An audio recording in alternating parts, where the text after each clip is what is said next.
আপনি সংবিধান পরিবর্তন করবেন, হোয়াট ইজ ইয়োর অথরিটি? আপনার সেই অথরিটি কোথায়?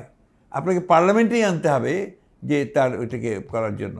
তো সুতরাং এই ক্ষেত্রে ছেলে মানুষই করার তো কোনো কারণ নাই। শ্রীলঙ্কায় যেটা হয়েছে, যেটা আপনার রাজনৈতিক দল, ওই রাজনৈতিক দলই ছিল যারা পিপল যাদের বিরুদ্ধে আপনার বিদ্রোহ করেছিল, ওখানে শুধু মেইন লোকটার পরিবর্তন হয়েছে, তাই না? যার ফলে সেখানে সংস্কারটা সেভাবে হয় নাই। যে আপনাকে অবশ্যই এটা রাজনৈতিক দলগুলোর সঙ্গে ডায়ালগ করে সেগুলোকে কনসেনসাস নিয়ে আপনাকে করতে হবে।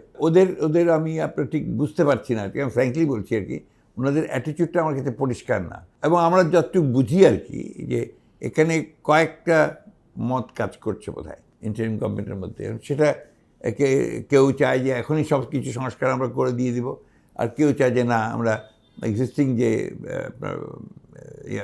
সংবিধান আছে তার মধ্যে রেখেই আমরা প্রয়োজনীয় সংস্কারগুলো করবো। কারণ এটা তো তারা মুখ খুলছেন না। অস্পষ্টতা কোনো জিনিসই কিন্তু ভালো না।